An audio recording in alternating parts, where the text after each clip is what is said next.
All right, here at Lawrence District 55 High School this afternoon, which happens to be Groundhog Day and National Signing Day, we had 3 young men sign letters of intent to continue not only their football careers but their education at different schools of higher learning here in the area. Michael, I'll start with you. Tell us a little about what you played on the football team here and where you're going. My name is Michael Mankaka. I played corner and wide receiver. I did a lot of both, started both ways, and I'll be going to Clemson as a wide receiver. Okay. Nick, tell us about yourself. I'm Nick Tucker, and I play defensive end and tight end, and I'll be going to Erskine to further my career. Okay. Zai, same question for you. I'm Todd. I play running back and linebacker. I'm going to Limestone to follow my career at linebacker. Okay. Now, Nick, let's start with you. The coaches at Erskine, have they talked to you enough to give you a good idea of where they plan on using you? Yes, sir. I'll most likely be strictly defensive end. And you, Zai? Most likely linebacker, but I think the running back coach showed interest in me, so he might try to get me a running back too. Michael, same question. With me, they're interested in me at wide receiver, possibly a little bit of defensive back. Okay. Now, Zai, let me come to you with this question first. As far as you're choosing Limestone to go, did any other schools show an interest in you that you maybe talked to them or even went there and looked at the facilities? If so, just let us know what schools they were. Yes, Senator, Catawba, Benedict, Erskine. It was some more schools, but yeah, that's about it. Well, the next part of that question would be, why Limestone over the others? The coaches really showed me that they wanted me, and when I went there, I just my intuition was yes, this the place. So that's why. Okay, Michael.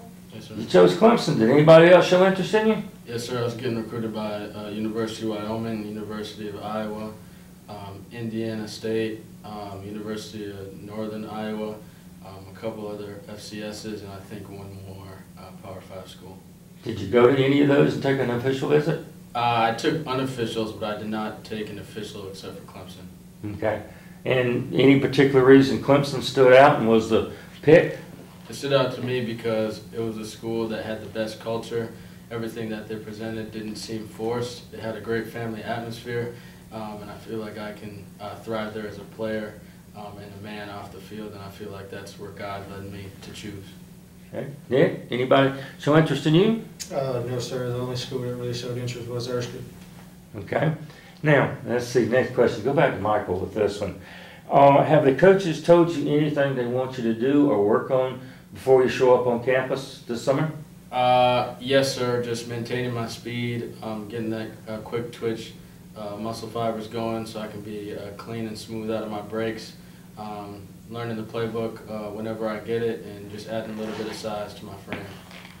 Nick, same question for you. Anything they told you they want you to be working on?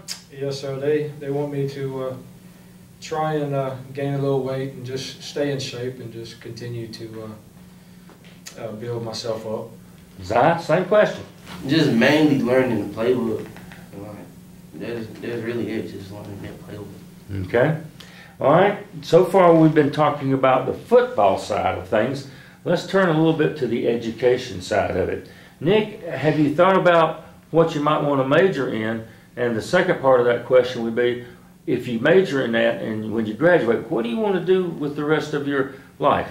What do you want to have as a profession? I want to major in radiology, but at Erskine they don't have the full program, so I have to go into pre-med.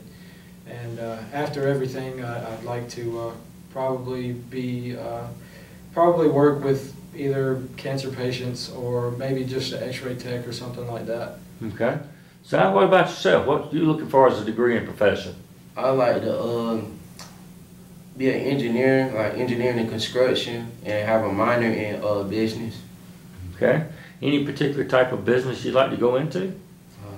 I'm undecided right now. Okay. Michael, same question for you. I'm planning on going and majoring in biological sciences with a second major in biological engineering. If that doesn't work out, then I feel like I'll be led to pursue a business marketing degree.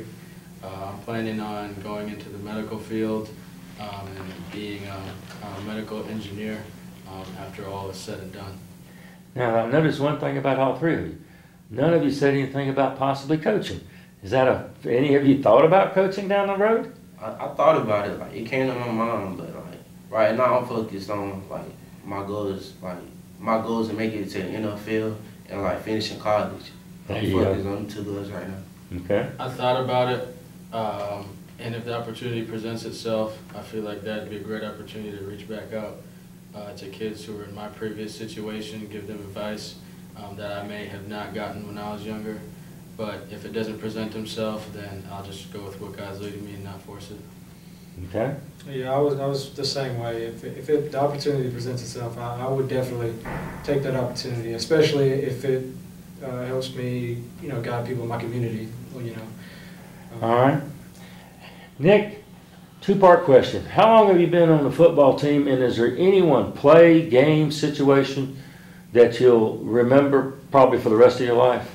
I've been on the team for 3 years, and I'd say definitely my senior year is when I made the biggest impact. And a game that really sticks with me will definitely be the White Knoll game.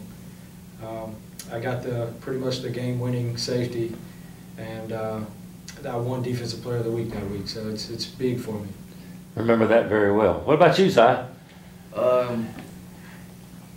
I've been here for like 4 years, like playing football, but yeah, I'd say the White Knoll game, like right before the safety, I got the last touchdown, and it was like, like the whole crowd, like they came, like it's amazing how like our fans, how much they support us, because they came all the way down to White Knoll, and I could just hear them yelling, all the cheerleaders. Yeah, so it was a great atmosphere. It was. It definitely was. Now, Michael, you've only been here at Lawrence for a year. Is there anything that sticks out in your mind? Yes, sir. I've only been here a year, and this will be the only year that I'm here because obviously I'll be graduating. But I'd say the biggest thing that stuck out to me was the second or third week I was here during conditioning. I looked around and everybody was, sweating. They were dogging out, and nobody was quitting on themselves. Nobody was letting each other quit, and that just stuck out to me because I knew I was going to be a part of a great team. Yeah. Well, I kind of figured maybe the thing that would stick out in your mind was the fact that you being from the northern climates is how hot it was down here. So I did lose 10 to 15 pounds in my first week, so it definitely did. It was a shock. All right. Does anybody else have any questions for him? Well, gentlemen, I want to wish you good luck and all the success in the world, not only in your football careers, but in your chosen majors and professions. And just remember where you graduated from, and if you get to making the millions of bucks, I'm sure they wouldn't mind a donation here. All right. This has been Mike Hughes here at Lawrence District 55 High School on Real Radio 860 and 104.1 WLBG.